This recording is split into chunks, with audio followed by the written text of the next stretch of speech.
মতুয়ারা কোনোদিনই হিন্দু নয়। যদি হিন্দু হতো তাহলে আর হরিগুরু চাঁদের এই জগতে এই ভূমিকায় আসতে হতো না। আমাদের শিক্ষার অধিকার ছিল না, আমাদের চাকরির অধিকার ছিল না, আমাদের মন্দিরে প্রবেশের অধিকার ছিল না। সেদিন এরা কোথায় ছিল? আজ যারা ভাই ভাই বলছে, আরে ভাই ভাই বলতে গেলে তো আগে জাত প্রথা, বর্ণ প্রথা বিলুপ্ত করতে হবে। তারা আইন এনে আগে জাত প্রথা বিলুপ্ত করুক, তবেই বলবে ভাই ভাই। এটা হচ্ছে ভোট ভাওতা। शेड्यूल कास्ट के लोग हिंदू नहीं है, शेड्यूल ट्राइब के लोग हिंदू नहीं है, ओबीसी के लोग वर्ण व्यवस्था में शूद्र है, हिंदू नहीं है। और जो हिंदू राष्ट्र का ख्वाब दिखाते हैं उनसे मेरा सवाल है, ओबीसी समाज से आता हूं और एक सवाल पूछता हूं कि अगर ओबीसी हिंदू है, इसका जवाब हिंदू राष्ट्र वाले भी दें और वो ओबीसी भी दें जो अपने को हिंदू मानते हैं और हिंदू को खतरे में मानते हैं। अगर ओबीसी हिंदू था तो 2019 तक इस देश के 45 केंद्रीय विश्वविद्यालयों में 0 प्रोफेसर ओबीसी का क्यों था? आपके जज 52% कहां हैं? डॉक्टर, इंजीनियर, वकील कहां हैं? इस मुल्क के 52% जमीनों पर क्या इस देश के ओबीसी का कब्जा है? अगर दलित हिंदू है, आदिवासी हिंदू है, तो बताओ ये 85% आवाम की 85% जमीन, 85% डॉक्टर, 85% इंजीनियर, 85% प्रोफेसर कहां है? आपको हिंदू तब बनाया जाएगा जब मुसलमान के खिलाफ आग लगानी होगी। হিন্দু রাষ্ট্রের স্বপ্ন কারা দেখছে? যারা অন্ধভক্ত তারাই দেখছে। কারণ আপনি যতদিন অন্ধভক্ত থাকবেন ততদিন আপনার মনে হবে যে আজকে হিন্দু রাষ্ট্র হচ্ছে, আগামী দিনে হিন্দু রাষ্ট্র হবে। কিন্তু হিন্দু আসলে কারা সেটাই আমরা জানি না। বহুদিন ধরে এটা আওয়াজ উঠছে, আদিবাসীরা বলছে যে আমরা হিন্দু নয়, আমাদের ধর্ম হচ্ছে সারনা ধর্ম, মানে যারা প্রকৃতির পূজারী। ঠিক সেই রকম যাদেরকে আজকে কোথায় কোথায় দলিত বলা হয়, সেই শিডিউল কাস্ট সম্প্রদায়ের মানুষ তারা বলছে আমরা হিন্দু নয়, আমরা এই দেশের ভূমিপুত্র, আমরা এই দেশের মূল নিবাসী, আমরা হিন্দু নয়। তাহলে হিন্দু কারা? এই দেশের ওবিসি সমাজের মানুষ, যারা পিছিয়ে পড়া সমাজের মানুষ বলা হয়, তারা বলছে যে আমরা হিন্দু নয়। তাহলে কারা হিন্দু? এই দেশের মতুয়া সমাজের মানুষ, তারা বলছে আমরাও হিন্দু নয়, আমরা কখনো হিন্দু ছিলাম না। হরিচাঁদ গুরুচাঁদ ঠাকুর ব্রাহ্মণ্যবাদের বিরুদ্ধে, এই জাতপাতের বিরুদ্ধে তিনি লড়াই সংঘর্ষ করে আমাদেরকে মানবতার পাঠ পড়িয়ে মতুয়া ধর্মে আমাদেরকে নিয়ে গেছে। আমরা তো হিন্দু নয়, কখনোই হিন্দু ছিলাম না। যাদের মন্দিরে প্রবেশ করার অনুমতি ছিল না, সেই মতুয়ারা হিন্দু কি করে হয়? এই রকমই কিছু প্রশ্ন উঠে এসেছে এবং একটা ভিডিও খুব বেশি ভাইরাল হচ্ছে, আপনাদেরকে শোনাবো, আপনারা শুনুন সেই ভিডিও। জয় হরিচাঁদ, জয় গুরুচাঁদ। মূল বিষয়, ঠাকুর বাড়িতে বিভিন্ন সময় এই গোসাই পরিষদ তৈরি হয়েছে এবং সেই গোসাই পরিষদ তৈরি হওয়ার পরে এই গোসাইরা বিভিন্নভাবে অবহেলিত হয়েছে, গোসাইদের ব্যবহার করা হয়েছে, যার জন্য অনেকে মন্ত্রী হয়েছেন, অনেকে এমপি হয়েছেন। তাই আমরা চাই যে এই গোসাইরা যদি সংঘবদ্ধ হয় তাহলে আগামী দিন আর এদেরকে ব্যবহার করা যাবে না। সেই বার্তাটা আমরা সারা ভারত নয়, সারা বিশ্বের মতুয়াদের দিতে চাই যে গোসাই যারা আছেন, দলপতি যারা আছেন, যারা সাধু আছেন, তারা সংঘবদ্ধ হচ্ছে এবং যারা এই গোসাইদের ব্যবহার করছেন তাদেরকে হুঁশিয়ারি দিয়ে বলতে চাই যে যারা হরিগুরু চাঁদের দর্শনটাকে বিক্রি করছে, কেন লীলামৃতে পরিষ্কার লেখা আছে, প্রচারিল গুরুকম্ব সূক্ষ্ম সনাতন ধর্ম, জানাইল এ জগৎ হরি। মতুয়ারা কোনোদিনই হিন্দু নয়। যদি হিন্দু হতো তাহলে আর হরিগুরু চাঁদের এই জগতে এই ভূমিকায় আসতে হতো না। আমাদের শিক্ষার অধিকার ছিল না, আমাদের চাকরির অধিকার ছিল না, আমাদের মন্দিরে প্রবেশের অধিকার ছিল না। সেদিন এরা কোথায় ছিল? আজ যারা ভাই ভাই বলছে, আরে ভাই ভাই বলতে গেলে তো আগে জাত প্রথা, বর্ণ প্রথা বিলুপ্ত করতে হবে। তারা আইন এনে আগে জাত প্রথা বিলুপ্ত করুক, তবেই বলবে ভাই ভাই। এটা হচ্ছে ভোট ভাওতা।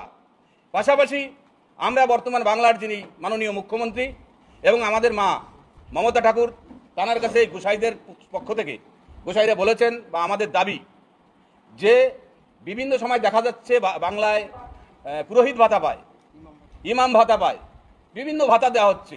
যারা মতুয়া ধর্মের প্রচারক, ধারক বাহক, সেই মানুষগুলোর প্রতি কোনো সরকারের কোনো রকম উচ্চ বাচ্চা নেই। আমি মাননীয় মুখ্যমন্ত্রীর কাছে প্রার্থনা করব, করজোরে দাবি করব যে আপনি মতুয়া সমাজের জন্য যথাসাধ্য করেছেন এবং আগামী দিন করবেন, যাতে নির্বাচনের আগেই এই অবহেলিত, নিপীড়িত, বঞ্চিত, শোষিত সমাজের মানুষ যারা ঠাকুর হরিচাঁদের দর্শন প্রচার করে, যাদের সমর্থনে কিন্তু বাংলায় ক্ষমতায় আছেন, তাদের জন্য একটা সাধু গোসাই পাগলদের জন্য একটা ভাতার ব্যবস্থা তিনি অবশ্যই নির্বাচনের আগে করবেন। পাশাপাশি ওয়েলফেয়ার বোর্ড বলে মতুয়া উন্নয়নের জন্য একটা বোর্ড করা হয়েছিল। সেখানে বাংলার মাননীয় মুখ্যমন্ত্রী 200 কোটি টাকা দেবেন বলে ঘোষণা করেছিলেন, কিন্তু 10 কোটি টাকা দিলেও বাকি টাকার আজও কোনো খবর আমরা পাইনি এবং সেটা বন্ধ আছে। আমি চাই যে অন্যান্য বোর্ড যখন চালু, তাহলে এই মতুয়া ওয়েলফেয়ার বোর্ডটা কেন বন্ধ? আপনি অতি সত্বর, এই গোসাই পরিষদ গঠন হয়েছে, ভারতবর্ষের বিভিন্ন প্রান্ত থেকে আমরা গোসাইকে ডেকেছি, গোসাইরা সংঘবদ্ধ হচ্ছে যাতে এই ওয়েলফেয়ার বোর্ডের যে টাকাটা এখন 190 কোটি টাকা, এবং এটা আজীবন তিনি যতদিন থাকবে আমরা আশা করি তিনি বারবার আমাদের জন্য এটা করবেন। পাশাপাশি ভাতার দাবি, এবং যারা এই মতুয়াদের হিন্দু বানানোর চেষ্টা করছে তাদের বিরুদ্ধে একটাই কথা, যে ঠাকুর হরিগুরু যাদের দর্শনটাকে তারা বিলুপ্ত করছে, যে সিটিজেনশিপ পেতে গেলে, কেন এখানে নরেন্দ্র মোদী নিজে এসেছে, স্বরাষ্ট্রমন্ত্রী এসেছেন, তারা দেখে গেছেন এরা মতুয়া, তাহলে আবার কেন হিন্দুর সার্টিফিকেট লাগবে? ওদের যে বাপ মোহন ভাগবত বলছে হিন্দু কোনো ধর্ম না, ভারতবর্ষের সুপ্রিম কোর্ট বলছে হিন্দু কোনো ধর্ম না, তাহলে এই হিন্দু সার্টিফিকেট কি করে ঠাকুর বাড়ি থেকে প্রদান করে এবং মতুয়াদের হিন্দু ধর্মে কনভার্ট করছে? আমি সমস্ত সাধু গোসাই, পাগল, দলপতি এবং ভক্তিমতী মায়েদের কাছে অনুরোধ করতে চাই যে যারা হরিগুরুচাঁদের বিরুদ্ধে আচরণ করে, ঠাকুর গুরুচাঁদ বললেন সবলে দুর্বলে যদি হয় গো মিলন, সবলের বল বৃদ্ধি দুর্বলের মরণ। এই দুর্বল মানুষদের প্রতি বিভিন্ন রকম ভাবে শুধু চক্রান্ত চলছে। আইনের পরে আইন পাশ হয়ে যাচ্ছে 2003, আর এটা কত 2025। এটা কি তাদের সদিচ্ছা? না বন্ধু, এটা হচ্ছে বাংলা তথা বাঙালি বিদ্বেষী যারা বিভিন্ন রাজ্যে, বাংলার যারা বিজেপি যেসব রাজ্যে ক্ষমতায় আছে, বাঙালির প্রতি যে হেনস্থা হচ্ছে।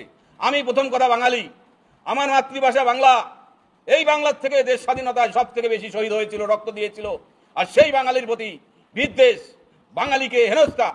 আমি সমস্ত বাঙালিদের কাছে বলতে চাই, সংঘবদ্ধ হন, যারা বহিরাগত তাদেরকে ডাস্টবিনে ছুড়ে ফেলুন।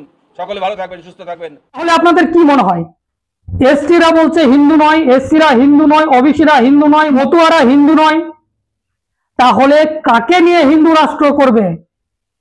কারণ বিজেপি যে টোপ আপনাদেরকে দিয়েছে সেটা হচ্ছে হিন্দু রাষ্ট্রের মাথা ব্রাহ্মণ, আর ব্রাহ্মণেরা হিন্দু রাষ্ট্রের সর্বেশ্বর হয়ে থাকবে।